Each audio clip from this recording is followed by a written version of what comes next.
Nightcast. Stephen Lloyd Gilbreth brings you the current news from the world today and how it relates to Bible prophecy. Understanding the end-time events leading to the peaceful world tomorrow. Ladies and gentlemen, Stephen Lloyd Gilbreth. Good evening, friends, and welcome to this July 29, 2014 edition of Nightcast. For our opening story tonight, friends, we go to the continuing battle in Gaza and Israel. Israel has mourned the deaths of 5 soldiers killed by Hamas militants who used a tunnel to cross the border from Gaza to Israel.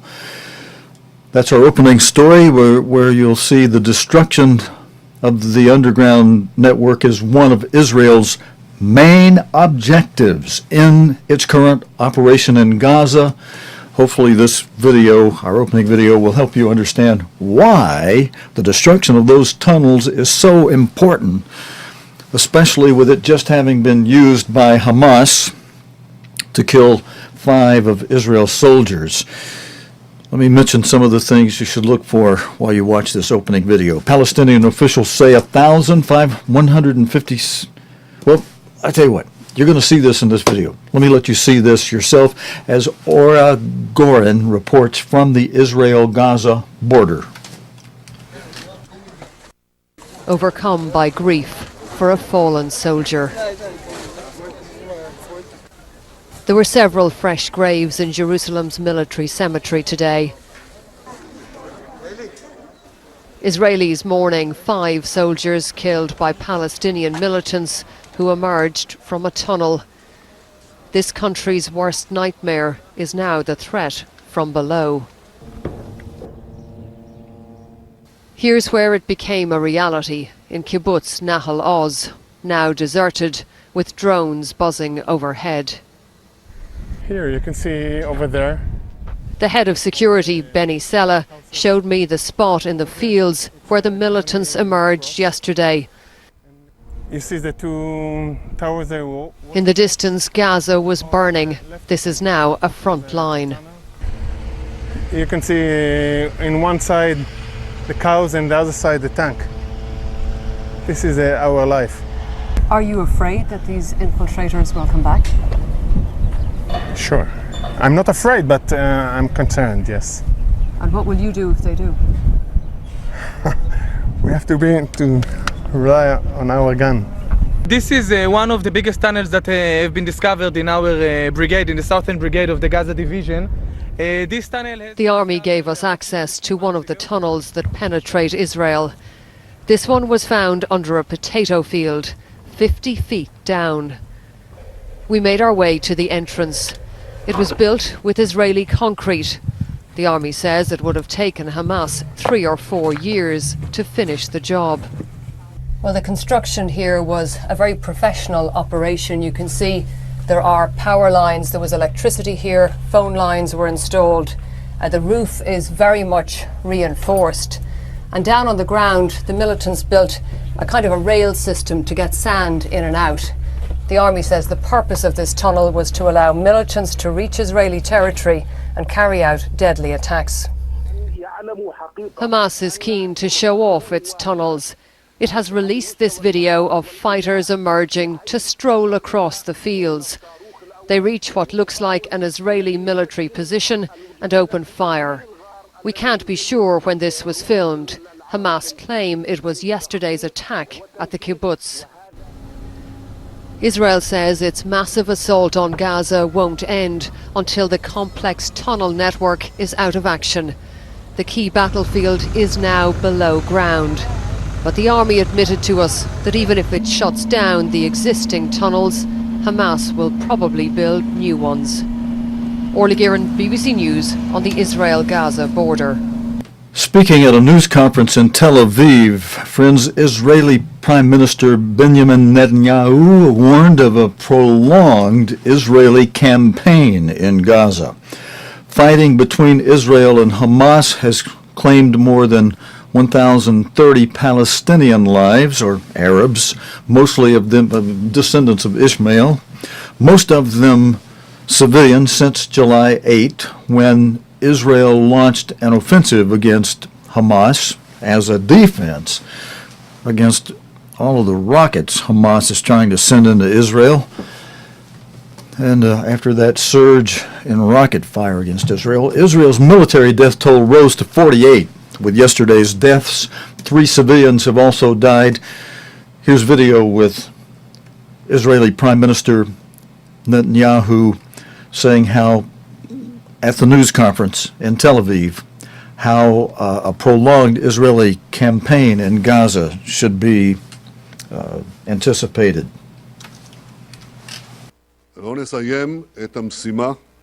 We will not finish the mission. We will not finish the operation without neutralizing the tunnels which have the sole purpose of destroying our citizens, killing our children. We need to be prepared for a prolonged campaign. We will continue to act aggressively and responsibly until the mission is completed, to protect our citizens, to protect our soldiers, to protect our children.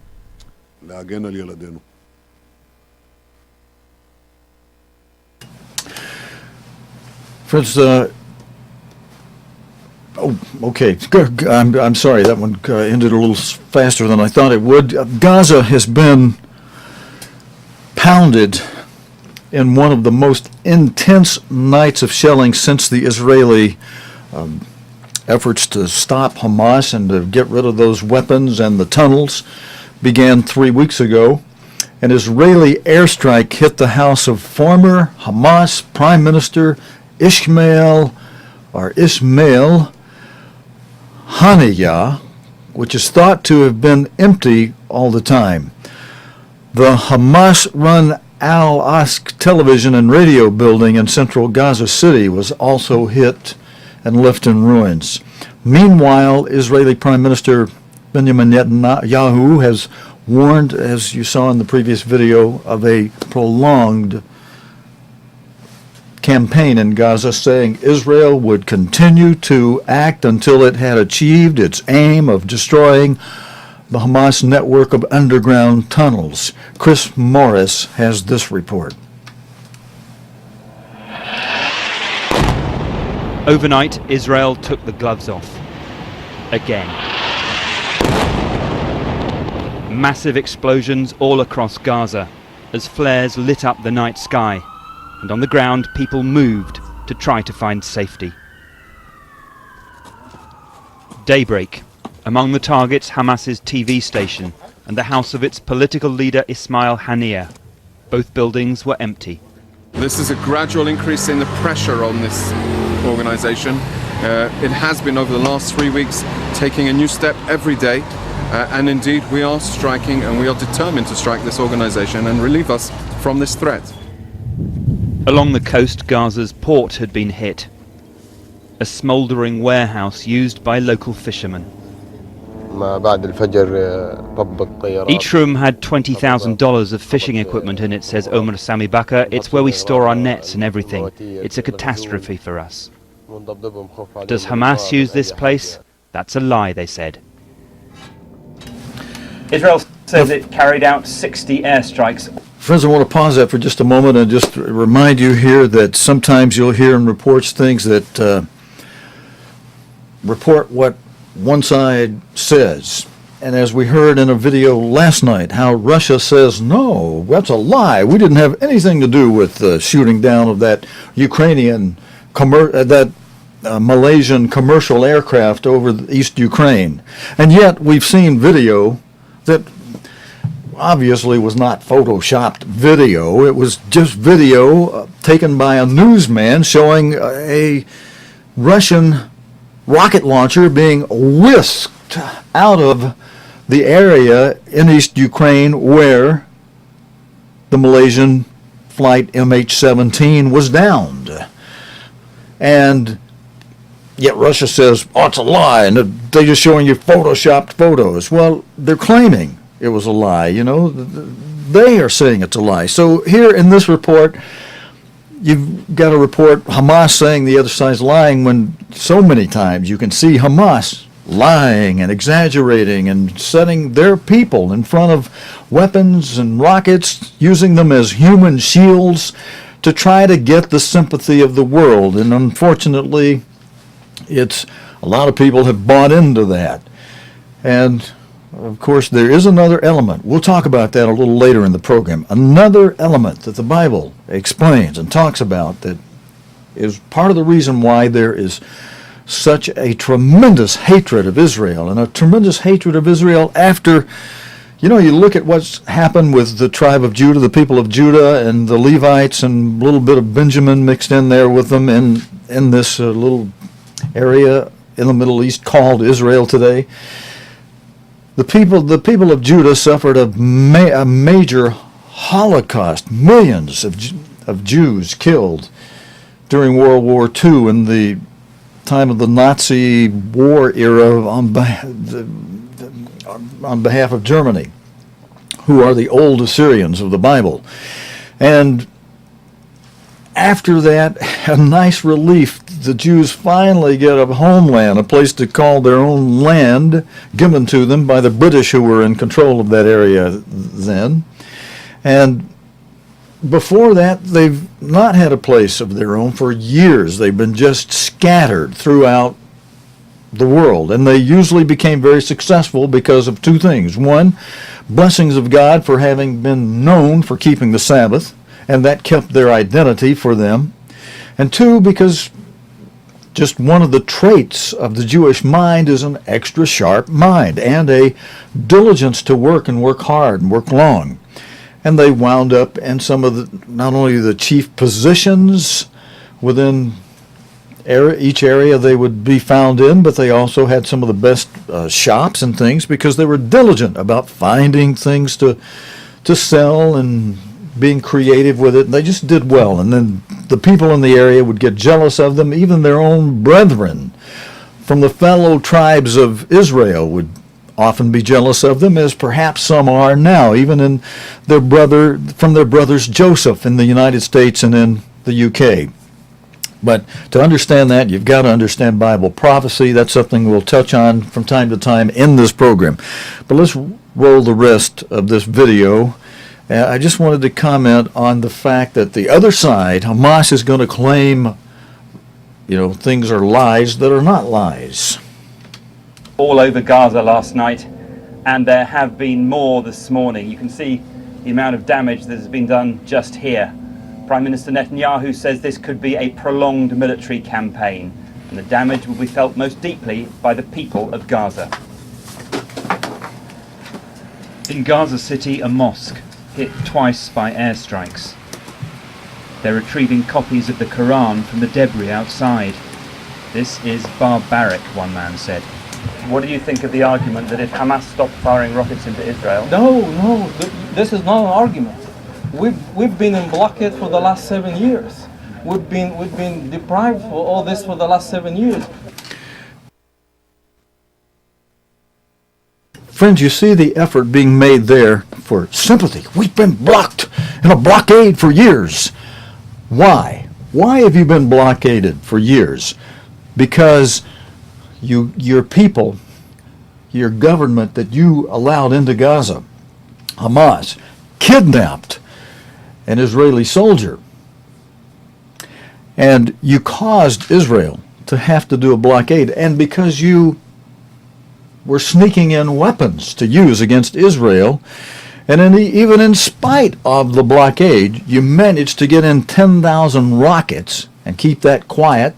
You managed to dig dozens of tunnels through which, as just happened yesterday, your militia, your terrorists, used to go under the border of Israel and attack civilians and soldiers, killing a number of them. And if you weren't doing these things, Israel would not have needed to blockade you when they gave you Gaza. They gave it to you with profitable greenhouses, which your people simply destroyed.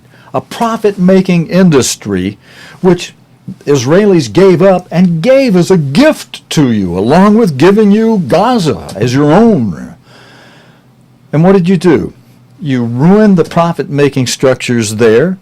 The monies that were sent to you for concrete, even paid for by Israel to build schools with the concrete. Instead, what did you do? You built tunnels to attack and exercise the goal of Hamas for the destruction of Israel against Israel with money Israel gave you for concrete for building schools. But again, instead of building schools, you built tunnels for terrorist attacks. And here you cry, oh, sympathy, sympathy world, we're such nice people. Baloney. You're doing horrible, evil things. And then you cry, oh, you blockaded us. Well, just stop your terrorist activity. Stop your hatred toward Israel. What's it going to take, friends, for the Arabs to stop hating Israel? I'll talk more about that later. Let's let this one has 30 more seconds, a minute to go finish. And then we got some more video for you. Don't talk to me about rockets that is so tiny, small. Well, look at this. Look at this.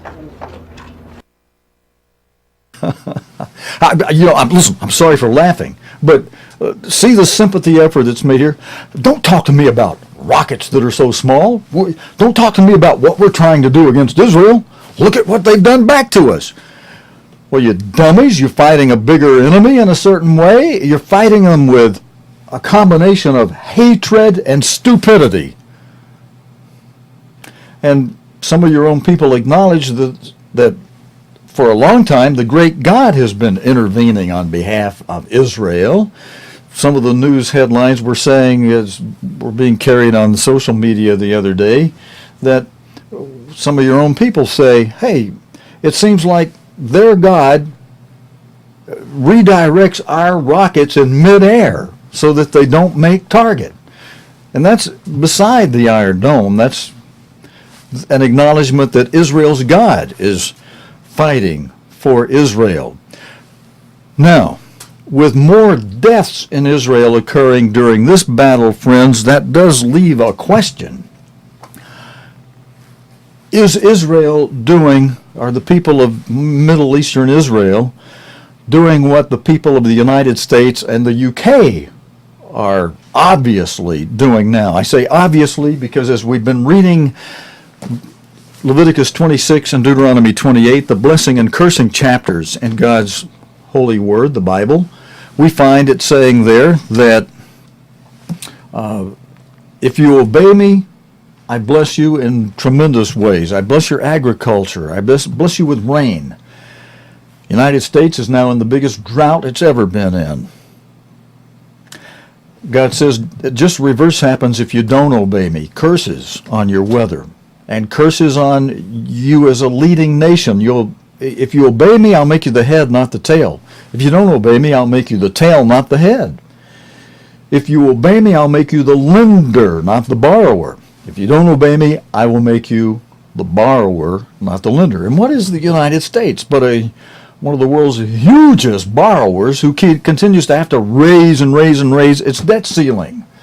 Friends, that should tell you, if you just read a couple of chapters in this book, Leviticus 26, Deuteronomy 28, the United States, and UK, you're not far behind, is under a UK who used to be Great Britain with the old adage that the sun never sets on Great Britain. Not so anymore. So even you are suffering your losses, curses, from the blessings God gave you because you're doing the same thing the people of the United States are doing. And your brothers, you're both the sons of Joseph, one Ephraim in the UK, Manasseh in the United States. And those two brothers are both violating what God said in Leviticus 26, Deuteronomy 28. If you obey me, keep my commandments, I'll bless you. If you don't, I'll curse you. And if you continue to disobey me after I begin the curses, then 7 times more will I curse you until we get to a point where God says in verse 19 of Leviticus 26, I will break the pride of your power. I'm almost right there, friends. The 19th verse of Leviticus 26, God says, And if you, verse 18 to begin it, and if you will not yet for all this, after he's begun the curses on you, if you still won't hearken unto me, then I will punish you 7 times more for your sins. And verse 19, I will break the pride of your power. And friends, I think many of you look at the social media networks and you can see people are acknowledging and recognizing that the pride of the United States being broken tremendously. God has allowed, because of the sins of this nation, us to have a leader who is like a little kid, extremely naive, tremendous, wonderful personality, could be a wonderful leader, and yet because his naivete and his refusal to look at the lessons of history and to understand history, and a part of it too, friends, is, being able to understand who the United States is in prophecy. Because would God allow a great nation like the United States to go with prophecies for the end time not applicable to the great United States? And there's a promise that was made to Abraham, and in just a moment we'll refer to Abraham as it relates to the Arabian people, because the Arabian people are in prophecy too, related to promises God made to Abraham and to both of Abraham's sons, both his legitimate son Isaac and his illegitimate son Ishmael, who God honored in a certain way, because he loved Abraham so much because of Abraham's obedience to God. All right, now, there's a little bit more to go in this report with Chris Morris, and then I've got another report from Gaza by Ian Pennell we want to go to. This one's got about a half minute. Let's go, and I won't interrupt it till he finishes, no matter how bad whatever's being said and the rest of this is. This is nonsense argument. I'm now south of Gaza City. This is the main fuel storage facility for Gaza's only power plant. It too was hit by an airstrike overnight, and there's not much you have to say about it. You can just look at it. Israel says it also targeted Hamas command and control centres overnight, but in southern Gaza they were searching through the rubble once again for the bodies of Palestinian civilians. Chris Morris, BBC News, Gaza. Okay, thank you, Chris Morris, for your report. Friends, let's go next to the report from Gaza by Ian Pennell. Gaza trembled with the fury of war last night. Israel warned it'd act aggressively. It did. People were forced from their homes out into a city with few safe places to hide. Israel wants to weaken Hamas any way it can, which includes hitting Gaza's only power station, adding to the misery of those who live here. Through the night and into the day. Across large parts of the Gaza Strip, the bombing is relentless. It's still early in the morning in Gaza. There were a large number of attacks overnight, and as you've just heard, the attacks are continuing throughout the day. Israel says it's hitting a number of what it calls terrorist targets. This is Hamas infrastructure, those facilities that belong to the militants, but as we've already seen, civilians are increasingly being caught in the crossfire. The front line edges ever closer, as whole neighborhoods empty. Hey friends, let's comment right there where he said civilians are being caught in the crossfire. Remember what Hamas is noted for doing. Hamas uses its own civilians as human shields. And as Prime Minister Benjamin Netanyahu well said, Hamas has to take the responsibility for the deaths and injuries both of the people of Israel and the people, the Arab people of Gaza.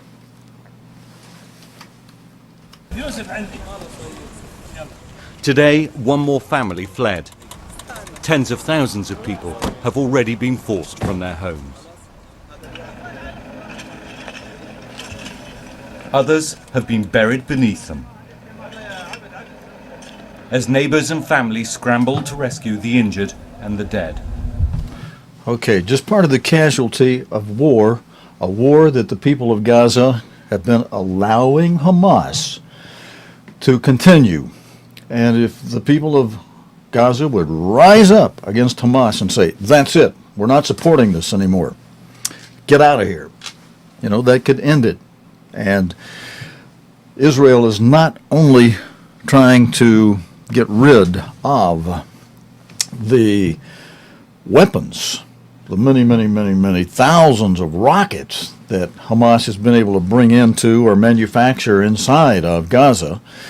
More seemingly of greater importance are those tunnels. Because let's say, what if Israel, as one reporter was trying to suggest the other night, oh, Israel, you got this great Iron Dome system. Well, that Iron Dome system can be overwhelmed if Hamas just shoots off enough rockets where the Iron Dome can't get all of those rockets if you send such a volume over.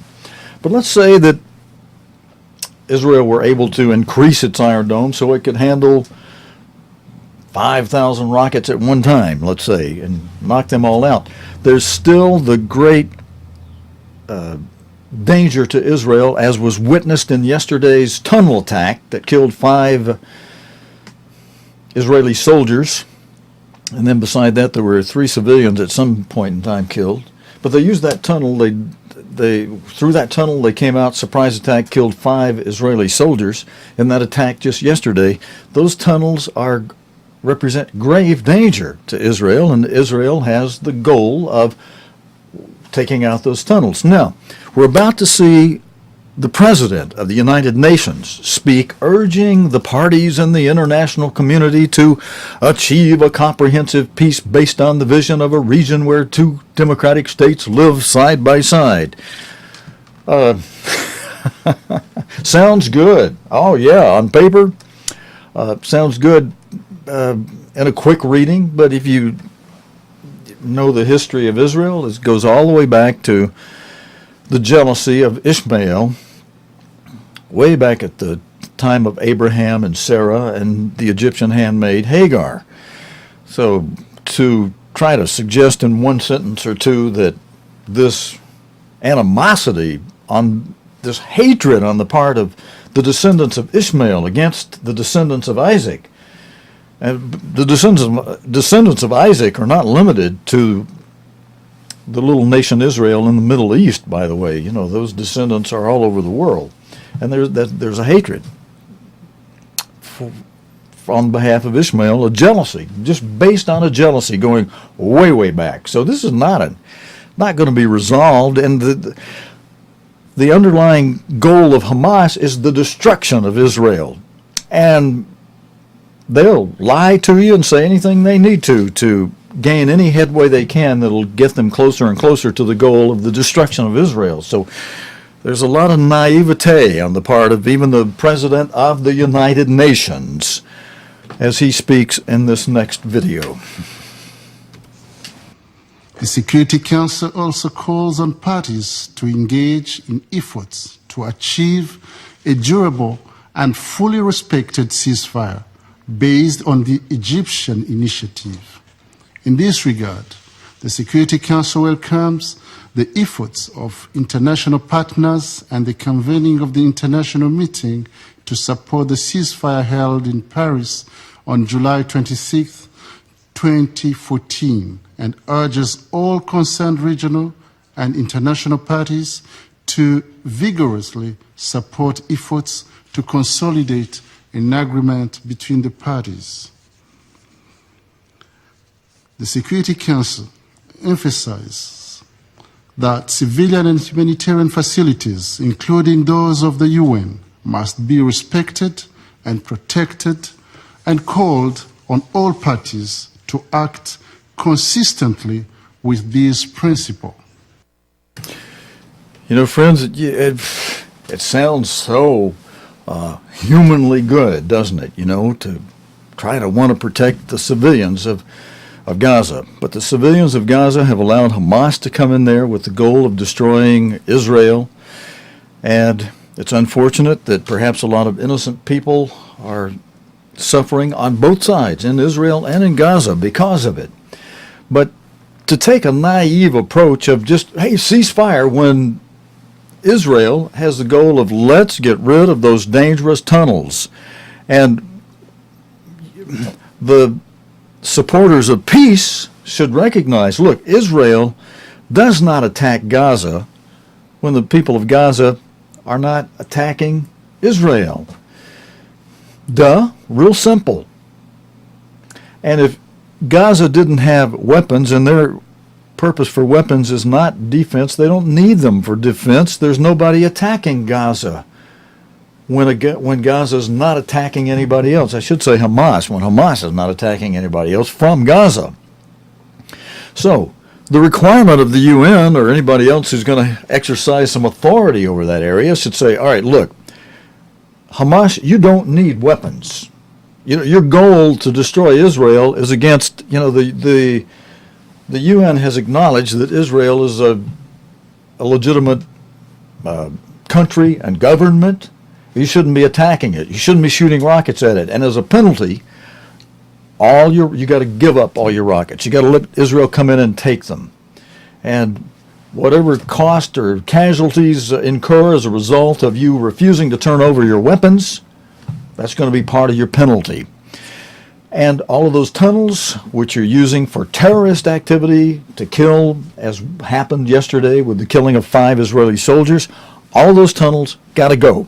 They were built for a wrong purpose, and there's going to be a penalty, sanctions against you for misusing the money that was given to you for buying concrete to build schools, for using that money and buying concrete to build terrorist tunnels. So all those terrorist tunnels got to be blown up. All your weapons got to be surrendered. Then, if there's any continuing war after you have no weapons and you have no tunnels, then we'll deal with whoever may be the aggressor of some continued fighting after you got nothing to fight with. All right, that's just my 2 cents worth there on it, friends. We're not going to go on with any more of that mishmash from the President of the United Nations. And I'm not going to apologize for that. You know, friends, we go back to a situation before the United Nations. There was the League of Nations. And before that, there was 2 or 3 other attempts by man to create international agencies that would produce peace. Look at the history of the UN. Look at the last 3 years of the killing and the warfare going on from Syria. Has the UN been able, through its resolutions or suggestions or any kind of blah blah talk, been able to stop all that killing out of Syria? Have they been able to deal with anything, resolve the crisis in the Ukraine between Russia and the people of Ukraine? And so now it wants to bully Israel. Ceasefire! When Israel is making good headway at finding and destroying the tunnels that Hamas would use against Israel, as it did yesterday, even amid this warfare. And Hamas could lessen the warfare and lessen the lion attack from Israel if it would stop. Just stop all rocket attacks. Israel would gladly have stopped. Israel has proved itself over and over again to honor a few ceasefire efforts, except that Hamas wouldn't honor ceasefires. And so Israel says, all right, you're going to keep this up, we're taking it out. We're taking out your tunnels, we're taking out your weapons. And you should listen, UN, you shouldn't be interfering with that. United States, you should not be interfering with that. That's your brother. Joseph, Manasseh, that is your brother. Judah, some of your brethren Levi, and some of your brethren from the tribe of Benjamin. there in Israel and the Middle East. All right, we mentioned the Ukraine, which the United Nations has not been able to resolve that problem, and fighting continues in the Donetsk region of the Ukraine, the last stronghold of pro-Russian separatists. The Ukraine military has been on the offensive, saying troops have entered several towns in the area.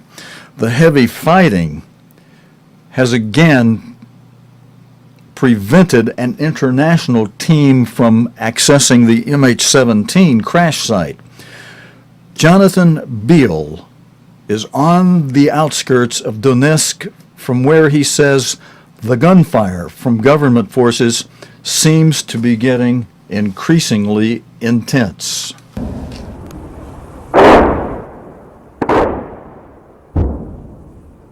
We just stopped on the outskirts of Donetsk, which is of course one of the last strongholds of the pro-Russian separatists, and we've been seeing sustained artillery fire. You can probably see smoke rising there in the distance in the direction towards the airport. It seems to be one direction at the moment from what we think are Ukrainian forces firing on pro-Russian separatists. There's a pro-Russian separatist checkpoint just there below the bridge. Now we've been seeing traffic coming up here towards that area. A lot of them have been turning back. A few of them have been going through, but it seems to be getting increasingly intense, the gunfire, the artillery fire there at the moment.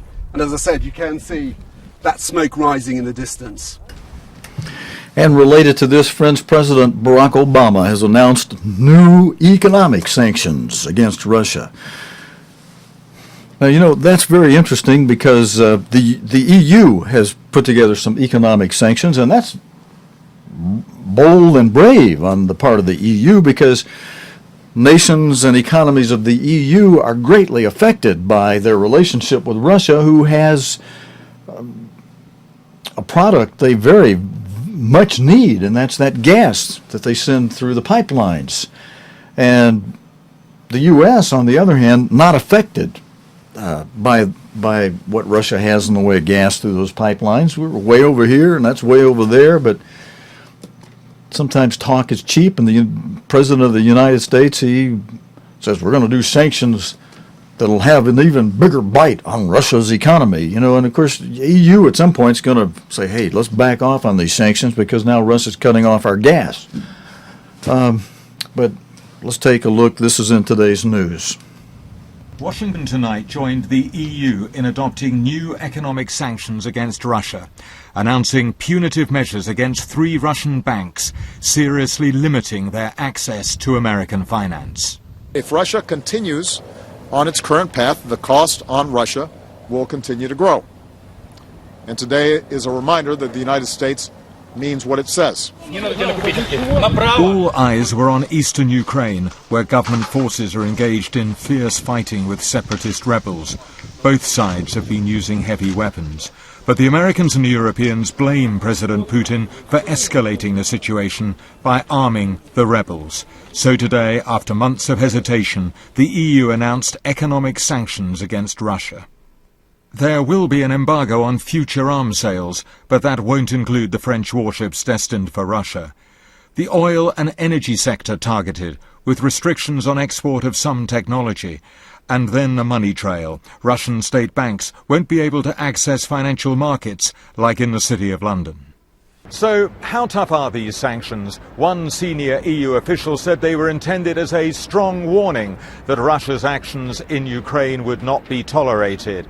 Many of these sanctions are quite limited, but experts here are talking about a ripple effect, with signs that some trade with Russia is already weakening. There was growing frustration today that once again international experts were unable to secure the crash site where the Malaysian passenger plane came down. Nearby fighting meant they could not leave their hotel. 7 of the 10 families of the British victims of the crash visited Downing Street today. There was a lot of distress that the crash site could not be properly investigated.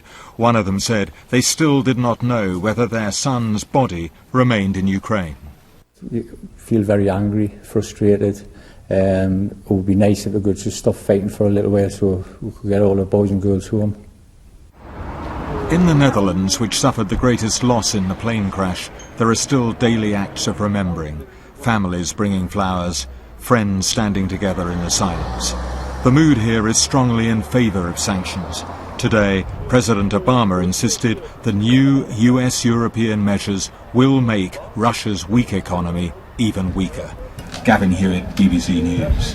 Okay, thank you, Gavin Hewitt. What was not intended to be a part of this report, friends, we should remember from past news is that it wasn't that long ago that Putin went over to to China, and China was very happy to make some agreement with Russia about we'll buy your gas and we will trade outside of the Yankee dollar. We'll use rubles or yen or euros to do this trading. So Russia's got something in its hip pocket to help take care of it against any sanctions that either the EU, which will suffer in return for it because the nations of the EU need that gas from Russia. That's the only source of it is through that pipeline from Russia. And they've got Russia's already cut a deal with diverting it over to China. And, friends, this sanctions, talk all you want, Mr. President of the United States, but you're not going to be able to hurt Russia just the way you think you are. And beside, the United States is already under a curse from God. We're no longer for a long time, we haven't been the lender, not the borrower. We are the borrower, not the lender. The rain that God promises when a nation obeys Him and keeps His commands, and to the contrary, He says, you don't obey me, you're under a curse, I'll cut off your rain. We're now under the worst drought the United States has ever been in. Just a couple of months ago, the news reports were saying we're under the worst drought since 1956. We no longer put it that way, friends. It's now become the worst drought ever of record in the United States. That should tell you something. We're under a curse because God controls the weather. He says so in His Word. If you believe His Word, then you'll understand, hey, this nation's under a curse. And this nation is identified in God's Word. And there's a way you can understand that. We've got booklets that you can access that tell you how to understand who's who in prophecy. If you want to know more about that, you can email me. I'll direct you how to get to some of those books free of charge right on the internet. Poof! So this nation is under a curse, and yet it's shaking a big rattler. Hey, sanction, which is not going to work. Russia's already got an alternative lined up with China. Now, friends, I want to end tonight a little bit extended report. I want to end it with going back to let me just show you this. Why is Russia, one thing people are not understanding, too. You see all the navy blue, purple area in this map? Let me bring it forward full. This used to be the USSR, both the red area and the navy blue, purple area. Once the USSR was dissolved, it became 15 different separate nations, including Russia being a separate nation, no longer part of the USSR. USSR is dissolved. And the territory that the USSR held, all that blue area, let me change the chart, all of that used to be just simply the USSR. That same big red area, and it was controlled from the capital of Russia, Moscow. But now Moscow is only controlling just that red area. It lost all that navy blue area, purple area there, all those 14 other nations. And some of those portions of those other nations, including, now you see Ukraine is way over on the west side, toward the south a little bit. The west side of what was the USSR is just to the west of Russia now. But on the east side of the Ukraine, there are people who are of Russian background. They speak Russian. They identify themselves as Russian. And one thing about the talk that the United States does was the fact that when Russia went in and took possession of Crimea and said it's now part of Russia, as if it used to be part of the USSR, and we as Russia, who were the USSR, we're taking Crimea back, and the port city where we got our ships and stuff, we're taking it back. Now, it's almost laughable. The United States talks like, we're going to sanction you, and, blah, blah, blah. The United States, NATO, didn't step in and do anything to prevent Russia from taking Crimea, and that's a done deal now. That's just a plain, flat, outright done deal. And Russia sees it like this: hey, our military aim, people talked, blah, blah, blah, blah, blah, blah, blah, and threatened sanctions that we're not too worried about. We ran over and made a deal with China that will soften any sanction thing you guys try to do. And we took Crimea. Nobody lifted a finger against us in that. Well, people of Ukraine tried to, but we knocked off a lot of those people. None of the international community, they did a bunch of big talk and a big flap, and the president tried to say, that's not yours, that's not yours. Sorry, Mr. President. Russia just went in, took it, grabbed it, said it's theirs, and it's theirs. And talk is cheap. Talk was not going to reverse that. What was going to reverse that was the kind of action that Israel, from this world's point of view, is intelligent, wise enough to do. If you're not going to trust God to totally fight your battles for you, you better get in there and have the best weapons you can have and fight, fight, fight. You don't do that, the enemy says, hey, look, I took it. Now what you going to do? You're going to talk? You're going to sanction me? Hey, and I got this alternative to offset your sanction. Unless you send in some military weaponry against me, talk all you want. We're just going to ignore that, and we're going to continue to take military action and move, and test the water, see how much we get away with. If we get away with it, well, we do a little bit more. We'll even blow up a few commercial aircraft, maybe even accidentally or whatever the deal was there, and then we'll deny we did it. We'll get our rocket launchers out of there real quick, and even though you got video of it, we'll just say, hey, somebody photoshopped that. That's a lie. When it's not a lie, that video by a newsman speaks very well for itself. But Russia lost all that territory, and it wants it back. It wants to be the USSR again. That's what it would like, because all that blue area, Russia lost. And that's what it was. It used to be all that used to be the USSR, but it lost all that blue area. Okay. Friends, we're going to close tonight with going to just a shorter version of a story that we ran earlier in the program, where my lead-in for this says, Israel says the deadly offensive in Gaza will continue until the extensive Hamas tunnel network is neutralized. Palestinian militants have used the underground tunnels to gain access to Israel. As you saw earlier tonight, friends, they used it just yesterday for the killing of 5 Israeli soldiers after the militants popped out of that tunnel on the Israel side in a surprise attack coming up from out of the ground. And that's why these tunnels are so dangerous. And Israel is wise militarily to say those tunnels have to go. To close tonight, friends, the BBC's Orla Gorin, just a short excerpt from the former video and a little bit different piece. She did this at a different moment, a second take as if it were.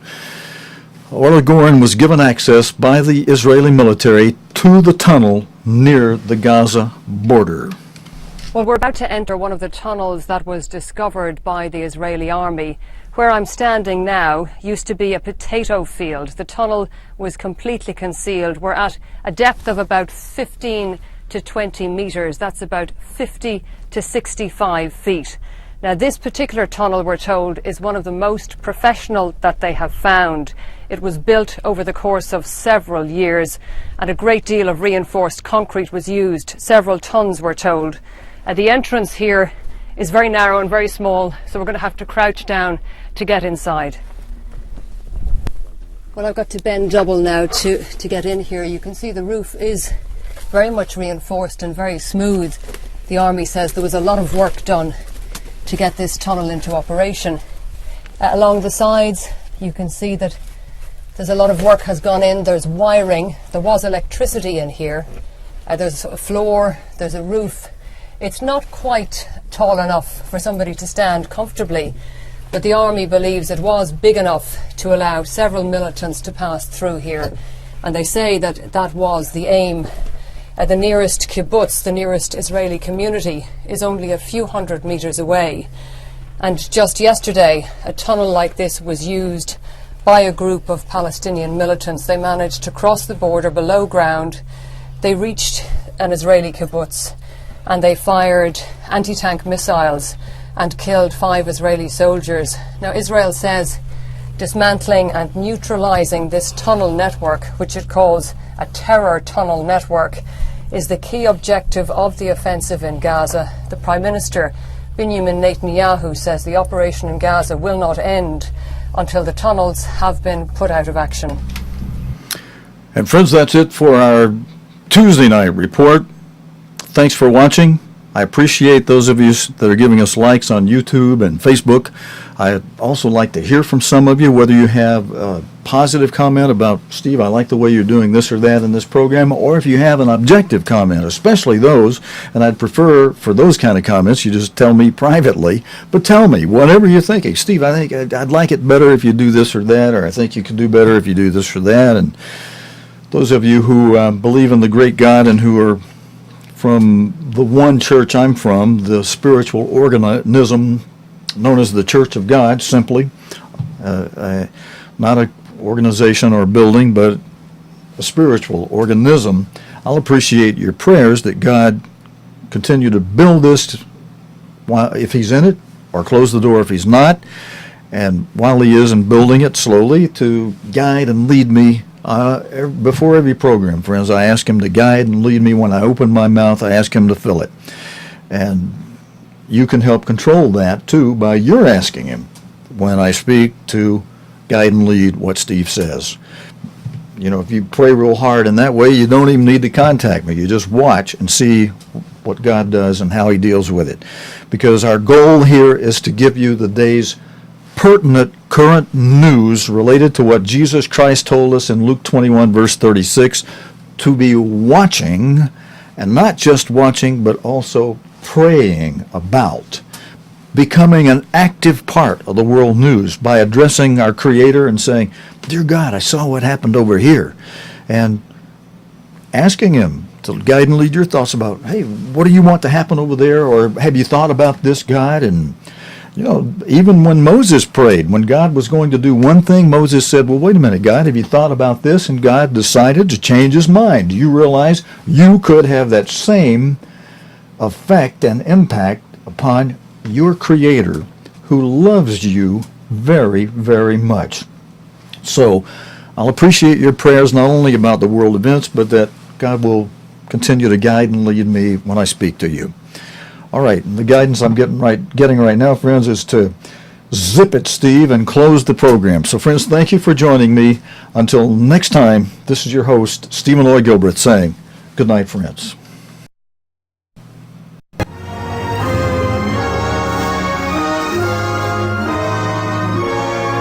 You have been watching Nightcast with Stephen Lloyd Gilbreth.